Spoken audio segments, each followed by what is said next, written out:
Hey, all you cool people. You know what's not for gamer nerds? That's right, it's pro wrestling and interactive fiction. Which, two things, two great tastes that taste great together. Choosing Your Own Adventure and Hulk Hogan. Well, Hulk Hogan is not in this, but you can imagine the flavor.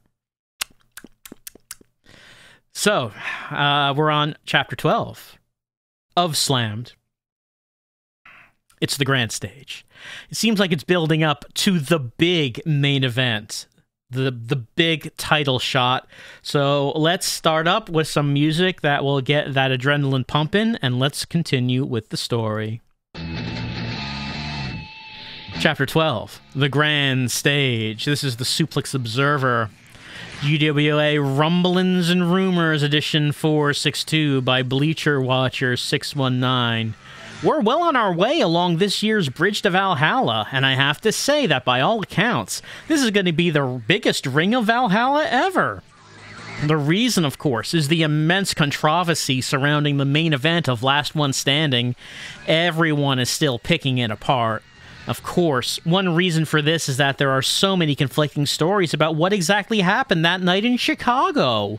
No one has been more vocal than Paul Prototype, who's been saying that Dobbs and Solitary are in bed with each other. Literally, in spite of Solitary's known orientation, after the former Western Heavyweight Champion was released from the Federation due to dangerous workplace behavior, which I suppose is their euphemism for deliberately breaking JJ Havoc's ankle. Meanwhile, the usually outspoken Solitary, the intended victim of what may have been one of the most elaborate setups in the history of wrestling, has been remarkably dismissive about the whole thing, laying the blame solely on Prototype's door, even if it's Alex Dobbs, now revealed as the true head booker of the GWA, for how long now, we wonder, must have played some role in the attempted screw job. Rumors are that the younger Dobbs and the Eternal Champion have buried the hatchet in wake of what's shaping up to be the biggest wrestling main event in the past 10 years. Of course, Solitary's opposite number in that main event is a major reason for the drawing power of the card. Cunoesse's ubiquity in the media these days is in direct proportion with JJ Havoc's complete disappearance from the public eye. It's a sad parting of ways for a pair who almost always seem to be mentioned in the same breath, ever since Cunoesse debuted. But one can't blame the press for their infatuation with Cunoesse. Her rise to the very top of the card in little more than a year has been nothing short of astounding, and coupled with all she had to battle through to get there, including the drug frame-up that resulted in her termination, and you've got a made-for-Hollywood tale right there. Couple this with the fact that Cunoesse is the first female contender ever for the World Championship, and you have a story that everyone's interested in. Of course, it doesn't hurt Cunoesse's reputation either that she's in a relationship with Madison Rio, and thus personally living out the fantasies of many hot-blooded wrestling fans the world over. Moreover, however, fame does come with its slings and arrows. Right, so last time we let Paul Prototype break JJ Havoc's ankle so we could get the title shot, and we don't regret it. It's what Cunoesse would do. While many wrestlers who Cunoesse has worked with have been quick to sing her praises, others, whether due to legitimate grievances or a desire for attention, have been bad-mouthing her. It's about to say bowed-mouthing, and that doesn't make sense. That's not like a word or anything, both as a worker and as a person. For instance, independent wrestler Big Brenda tweets regularly about botches she's witnessed from Cunoesse. Brenda, who is a classmate of Cunoesse at Amira Kirby's school, says the GWA's newest star is an overrated pretty girl with like 4.5 moves. Ada Rabel, in her recently published memoir, lays part of the blame for her release from the GWA at the foot of Cunoesse. Some people are calling Cunoesse the future of wrestling, but that's just plain wrong. Cunoesse is a part of the establishment, a middling wrestler who's gotten a monster push because she's ruthless backstage and plays the politics well. Well, we know that's wrong. We're terrible at politics. We've been terrible at politics this entire story. Look what happened to me. I barely knew Cunoesse, and she got me kicked out of the GWA because I wouldn't just roll over and give her the Women's Challenge Gauntlet. Amongst her current peers in the Gua, Cunoesse's reputation seems to be that of a selfish worker, concerned first and foremost with making herself look good, although many have commented favorably about her level-headedness. But whatever people may be saying about Cunoesse, one thing is for sure, everyone is talking about the young woman from Martinez in Solinde. Flair Brooks Stadium, St. Louis, Missouri. You look down at the distant floor from your seat high in the bleachers of the new Flair Brooks Stadium.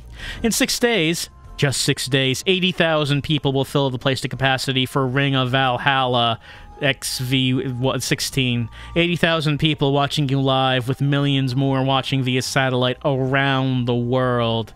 Look, we don't care about the audience. All we want is to win. It's the only thing that's ever mattered. You could be wrestling in a back alley for all we care, as long as we come out on top. You've come a long way, Miss Cunoesse. You turn your head to see Guy Colton making his way to you, his camera crew lagging behind. You stand up and exchange handshakes. Guy looks around the stadium. It's a beautiful place, he says. Yeah, okay, sure, it is. It's fine. You take another moment to take it all in, not just the stadium, but this point of your career. It seems like a lifetime ago that you last sat for an interview with Colton. You cover a broad range of topics, some of which you touched upon in your first interview, but even covering old ground is a new experience. The way that Colton treats you is different. His tone more deferential, his gaze more engaged. You've gotten more comfortable with interviews since you last met Colton. Just in the past month, you must have done 20 different ones, promoting Ring of Valhalla. The greater experience shows, and Colton seems impressed with your progress. One final question before we wrap up, says Colton. You're practically standing at the top of the wrestling world now. Any regrets? You look across the empty stadium.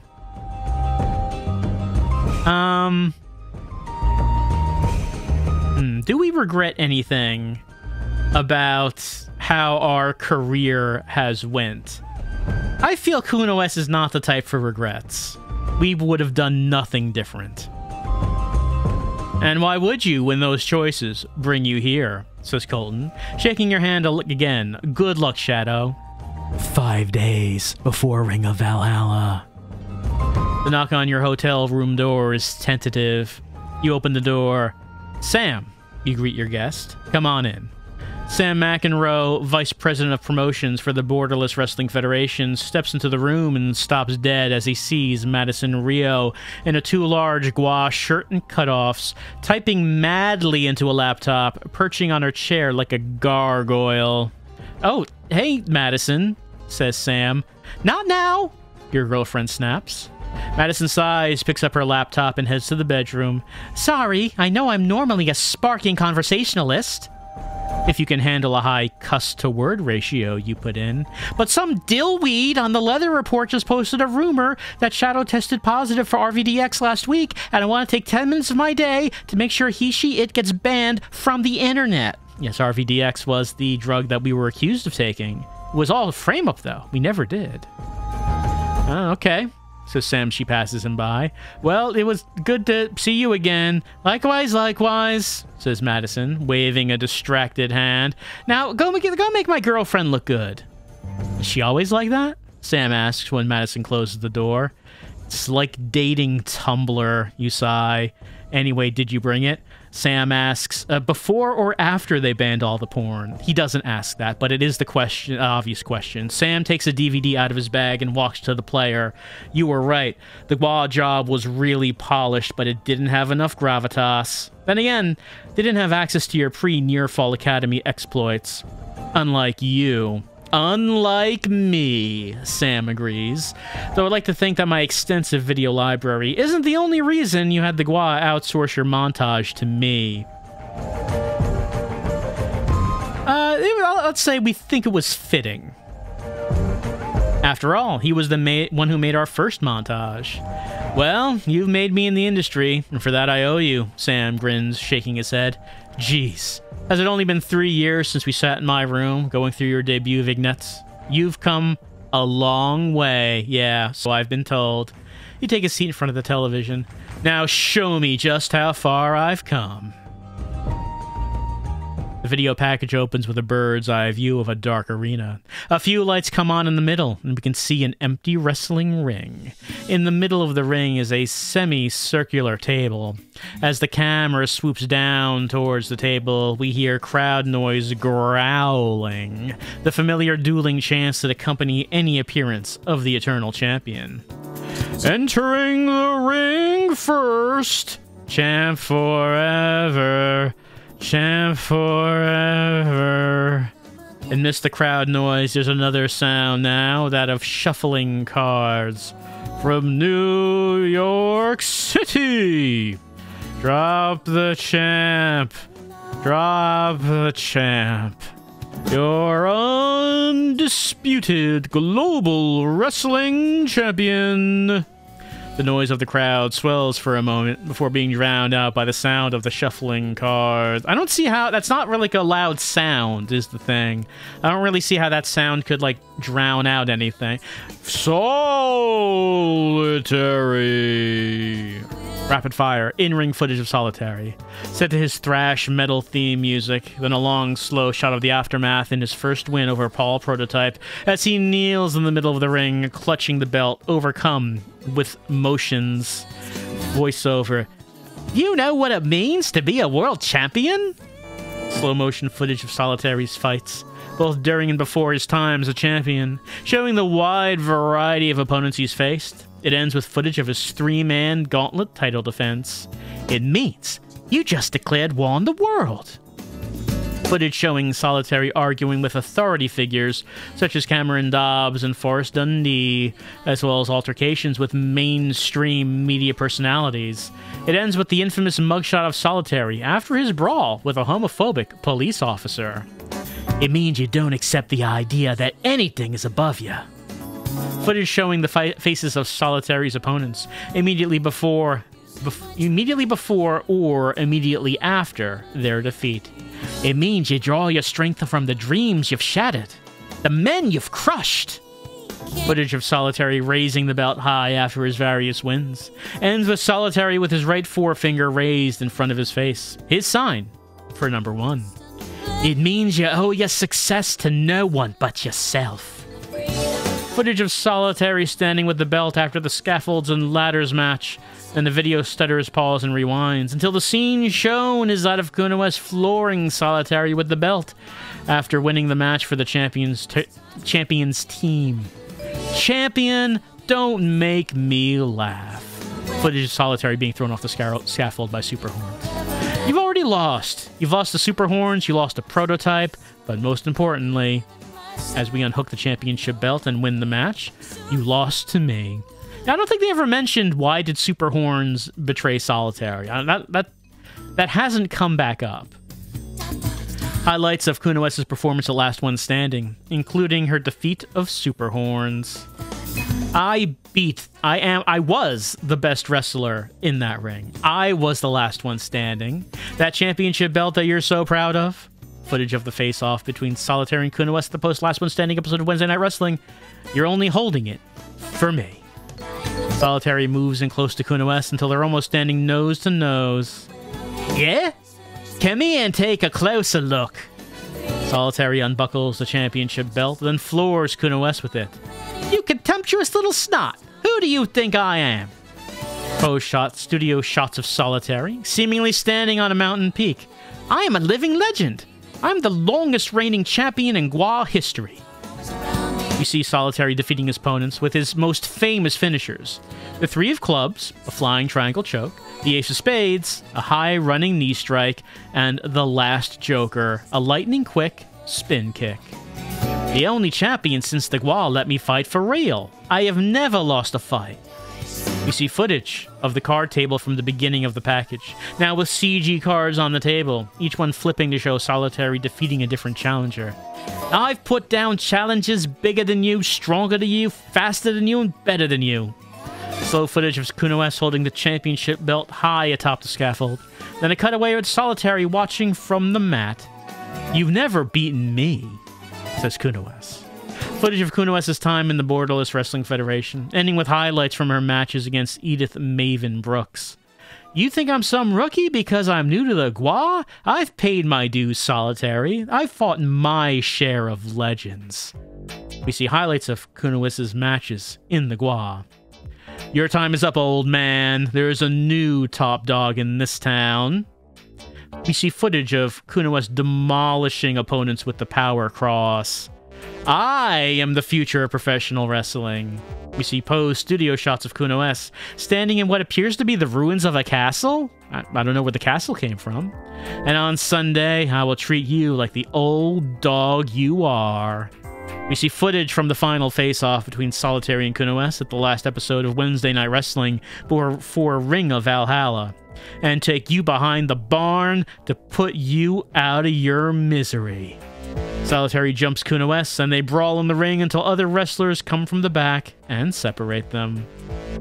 The future? Says Solitary. Footage of Solitary defeating his opponents with his most... Yeah, we know about the famous finishers.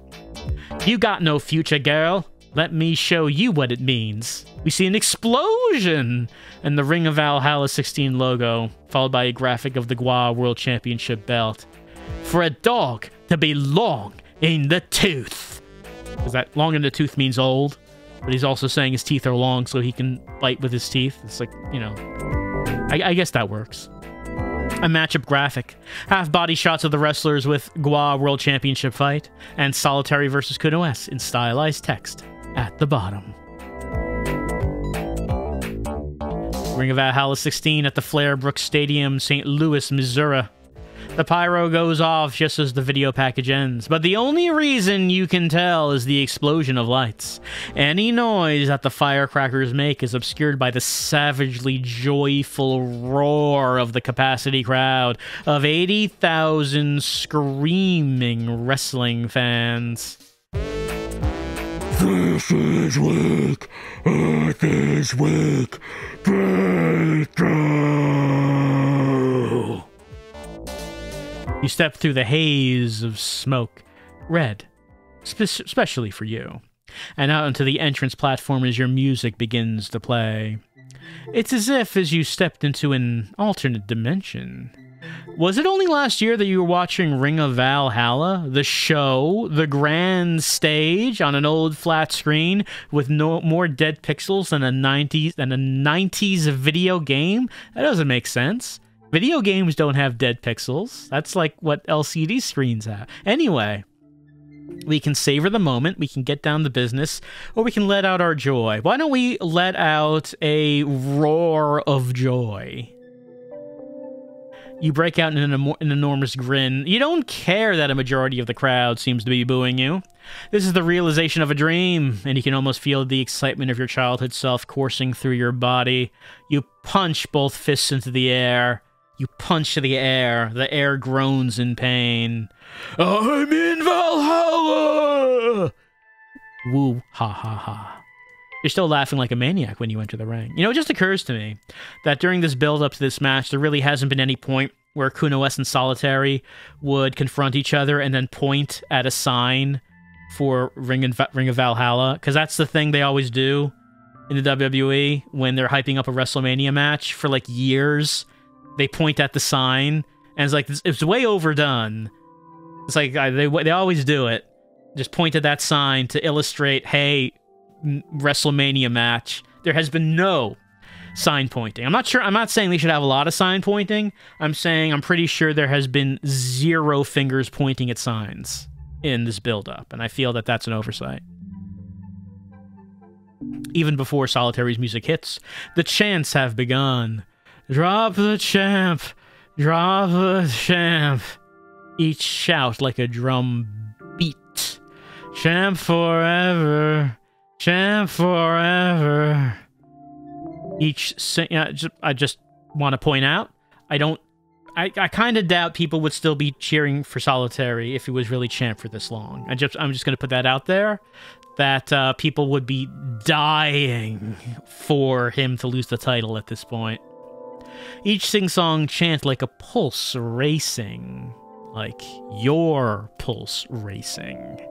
It wasn't so long ago that you were one of them, admiring Solitary's aura of invincibility. You believed that he would never lose. Now it's your job to shatter those childhood illusions. Then the telltale sound of shuffling cards brings 80,000 people to their feet, and Solitary makes his entrance. He strides confidently to the ring, all smiles, his head bobbing to the sound of his music. He's utterly at home, and why shouldn't he be? He's never lost at Valhalla. He's never been in anything but the main event, and, except for the first time, he's always entered as champion. He'd probably be perfectly fine walking to the ring in a bathrobe and fluffy slippers. Shake yourself. Stop. Now's not the time to buy into his reputation. He's a man, like any other. Solitary reaches the end of entrance ramp. Solitary reaches the end of entrance ramp, turns his back to the ring, and points to the sky. Boom, boom, boom, boom, boom, boom, boom, boom, boom, boom, boom. The crowd noise swells again as Solitary's pyrotechnics go off, painting the air white and gold. Sure, says a voice in your head. A man who happens to be the best wrestler on the planet. You watch Solitary closely as he gets into the ring. He looks to be completely healthy, moving with a vigor and grace which seems to indicate he's in top shape. So much for ring rust. Not that you're much surprised. Solitary's been Valhalla only for years now. Varnish makes... I mean, that's... I guess the... Like, The Undertaker did that for some years, where the only match he would have is when he would show up at WrestleMania. But, like, that was in his later years, when he was not able to be a full-time wrestler anymore. It's kind of weird that the champion would be a one-match-a-year person. Varnish makes the customary introductions, but you're not even listening. Your eyes scan the crowd. So many familiar faces. A few you know by name. You see Sam and the lady friend making good use of the tickets you gave him, and some you don't, though you've memorized their signs by now. You look over to the announce table and see Madison speaking animatedly into her headset. That's Madison for you. She'd go to sleep animatedly if she could. She sees you glancing her way and pauses just long enough to mouth, "Kick her ass!" Just before the bell rings, you and Solitary face off in the middle of the ring. The champion seems to be literally shaking in anticipation. An eager grin splits his face open. He bleeds to death right there in the middle. You're reminded of one fact that tends to get buried in Solitary's legend. He is, first and foremost, a fearsome competitor. There's nothing he loves more than a good fight. Tonight, you'll give him that, and in return, he'll give you his belt. Ding, ding, ding.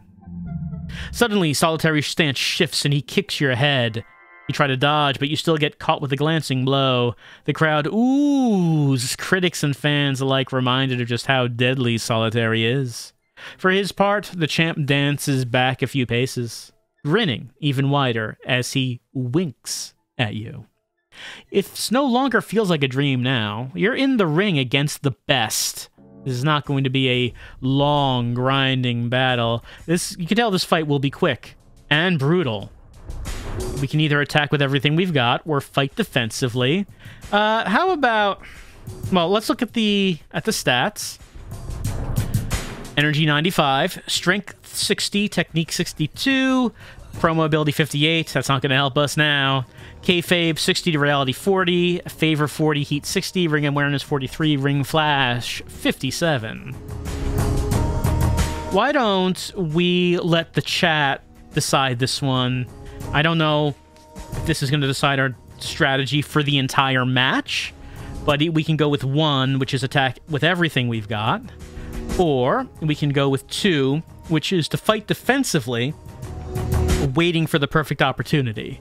So, Solitary, they make it very clear he's an excellent fighter,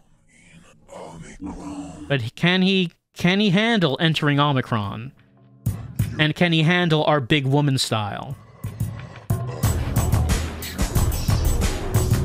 It does seem like the chat is saying that we should attack with everything we've got. What are we waiting for? What are we holding back for?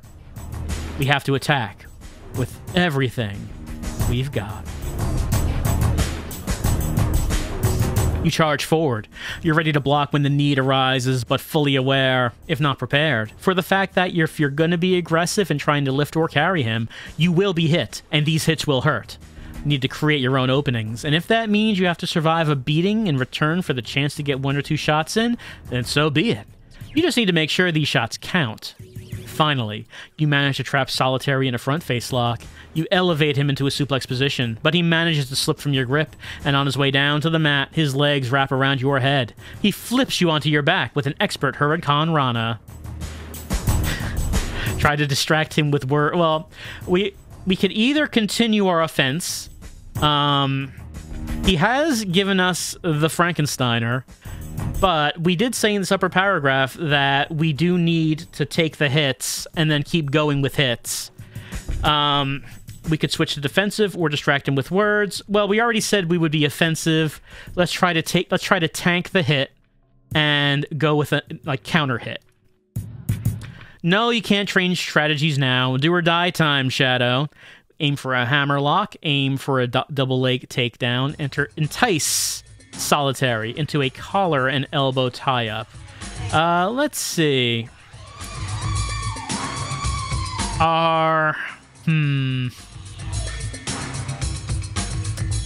if we look at the stats, strength and technique are about the same.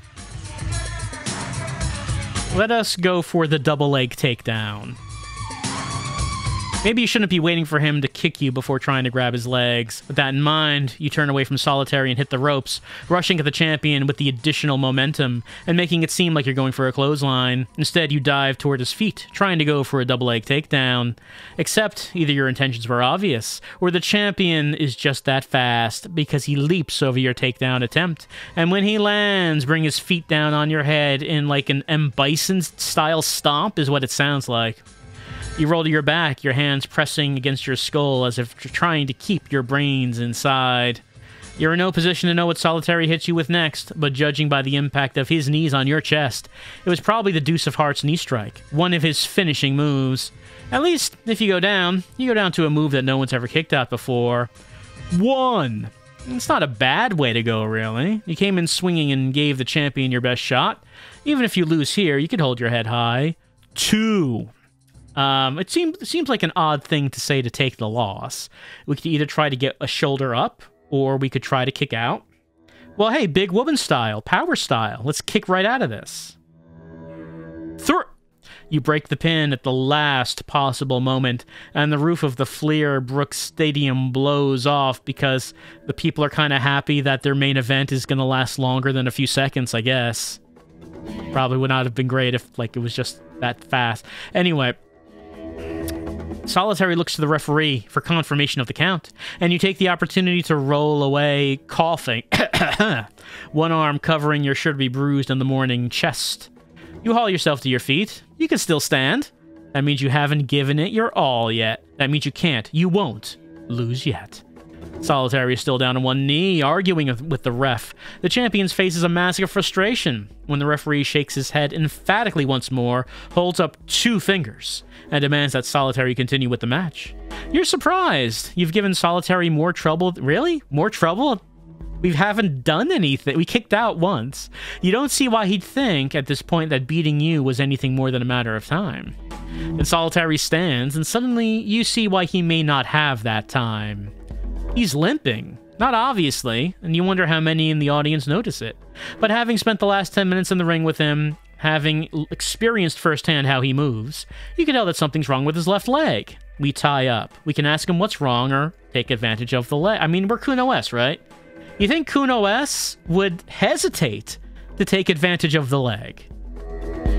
You'd be a fool to pass up this opportunity. You hit Solitary with a headbutt, and while he's momentarily dazed, you hook his left leg with your foot and trip him to the mat.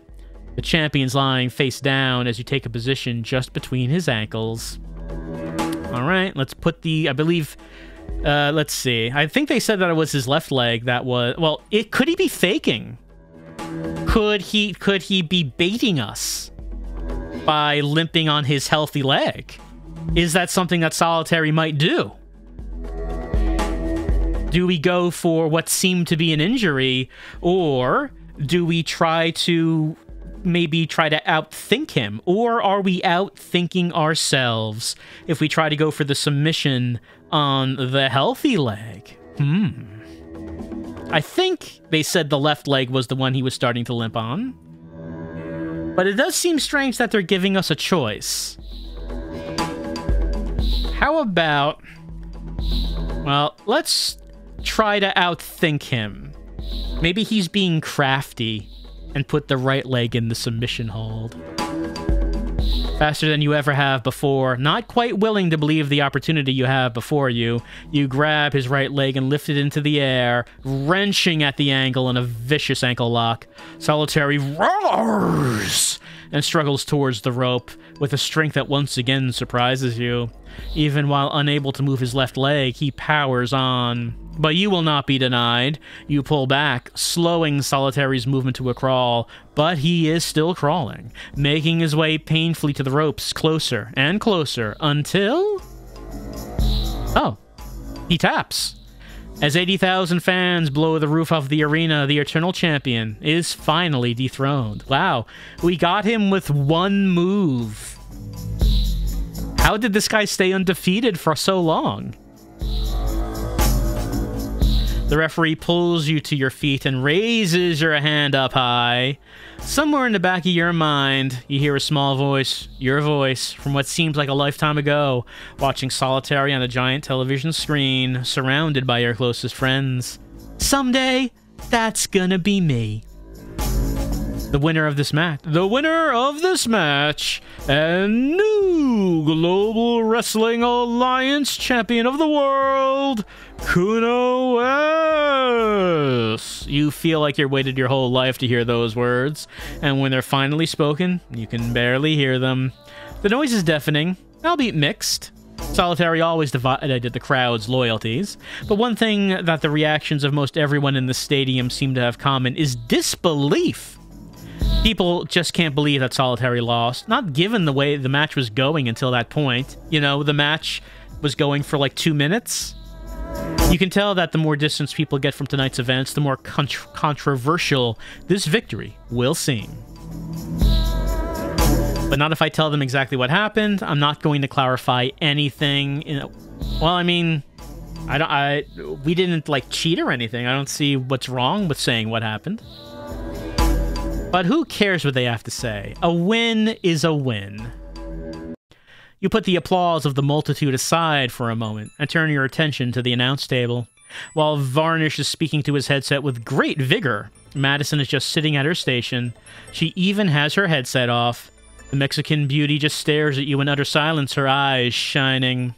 As you watch, she places a fist upon her heart and bows her head in your direction. When she looks up ahead, she's grinning. "That was beautiful," she mouths at you. "You're beautiful." You smile and blow her a kiss. Mwah! The referee hurries over and hands you the GWA World Championship belt. You look down at the gold belt, the winged eagle design, the decades of heritage, the prestige heaped upon it in recent years by being held by the man everyone said was unbeatable. You see your reflection in that belt and blink back tears. Cunoesse! Cunoesse! 3 months later. You wake up to the familiar sounds of long fingernails tapping away at a much battered keyboard. Mads? Mads, it's 3 in the morning. You sigh, then push your elbows on the bed. Madison is dressed in one of your shirts again, with her laptop on top of her folded legs as she types with the speed and accuracy of a chef chopping vegetables. "Let me guess." You yawn. "Something is wrong on the internet." "Something's wrong in my part of it," she corrects you, "and that will not stand." You haul yourself behind her and try to peep over her shoulder. "Are you trying to defend my name and honor again?" Madison angles the laptop away so you can't see the screen. "Don't worry, I'm on it. This so-called blogger won't know what hit him. Or her. I'm not worried about this nameless blogger. JJ Havoc FTW 619. Some nameless blogger," you repeat for emphasis. "I'm worried about you. You need to get some sleep.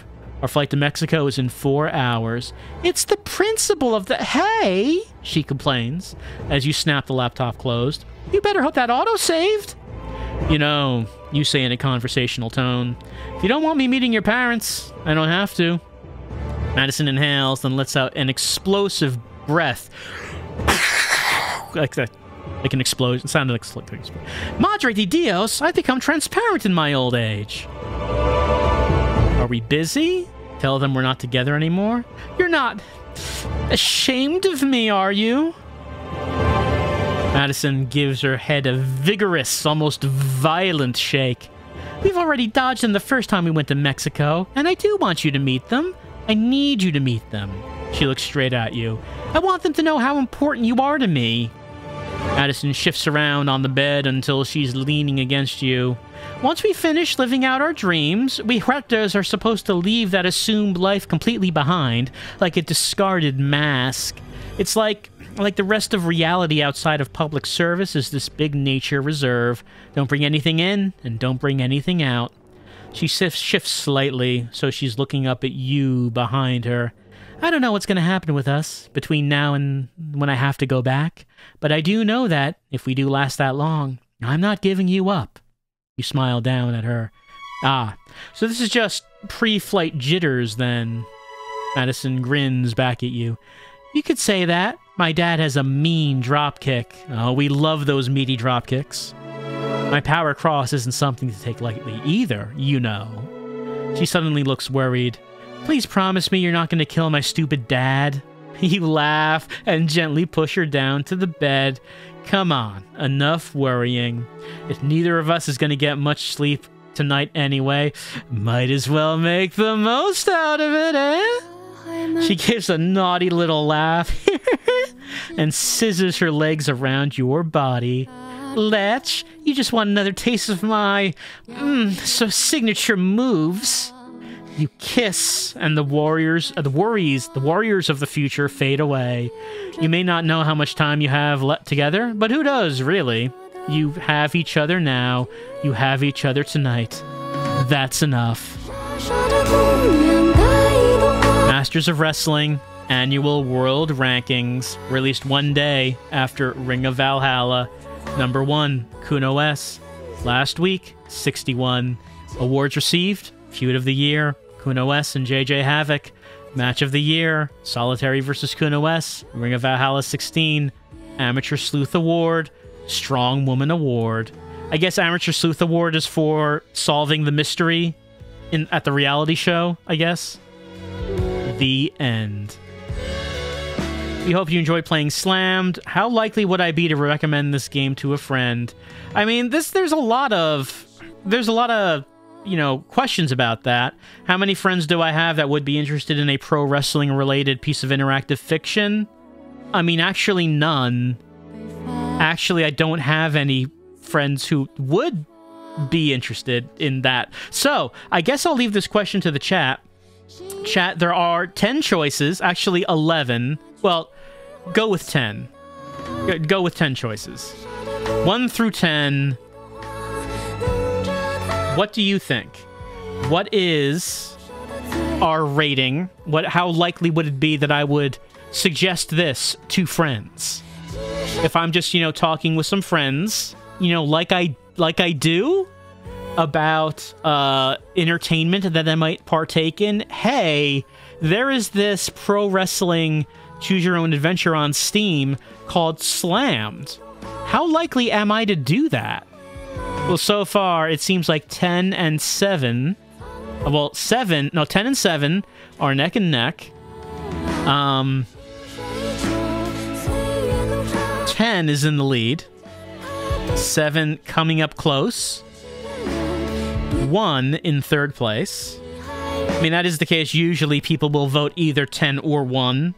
They usually get the most. I'm surprised that 7 has so many votes, because 7 is in the lead. Yeah, okay. It's ending with 7 at 11 votes. So we are giving a rating of 7 of how likely that I would recommend the game to a friend. There we go.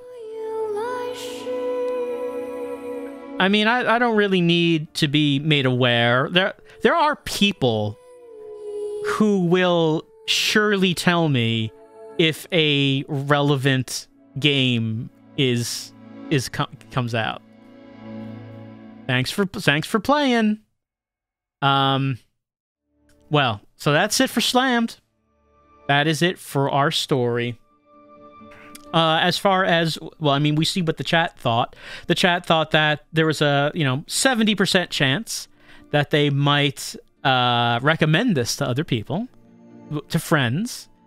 As far as what I thought about it, I feel like there was maybe a bit too much middle part of the story, like especially with like the reality show. And that's not like a shocking opinion, despite what the music might indicate. It was like a strangely quick ending. Like, I know like most of the matches have been pretty fast, but I was surprised at how fast the solitary match went, considering he's the best in the world and he's the world champ and everything. Also, we can. I don't know if it was possible to lose the match, but we can see that different choices will result in different payoffs to different stories. Like, say, the whole JJ story, we never got a resolution for it because we let her, we let Paul Prototype break her ankle because we wanted the world title. So in our quest for the world title, we abandoned our quest for a match against JJ. So we never actually resolve things with her. It really depends on which one you consider more important. Do you consider the world title more important, or do you consider Cunoesse's own personal path to be more important? So we chose the world title. Yeah, I feel like there was a lot of build-up, but I feel like the wrestling matches themselves were not written very well. Like, they could have been written a lot better in terms of the pacing of the match, in terms of how the choices you can make, how they work, and how long they could go. I feel like there probably needed to be more of that, and maybe a little less of the strange reality that this wrestling appears to take place in, where it's partially worked and partial shoot. Like some of the matches are worked, but then you have other times when like it's for real, and I don't know why it was like that.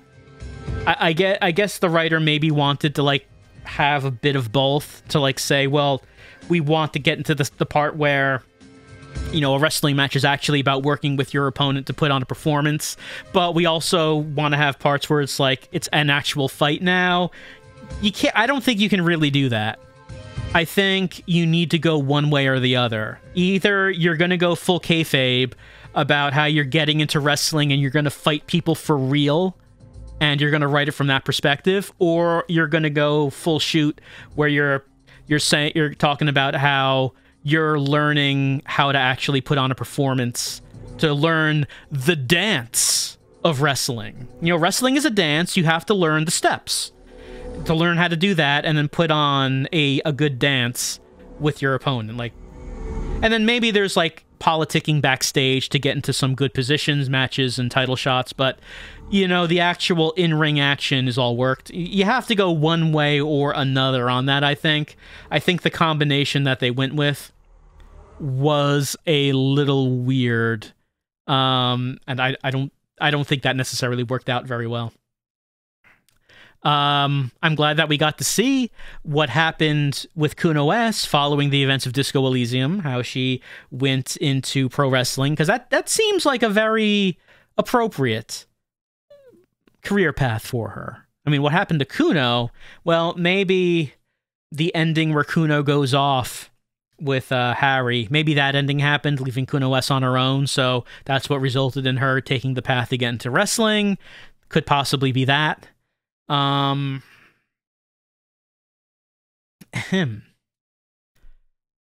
So I guess that's it for Slammed. It was a fun little interactive story.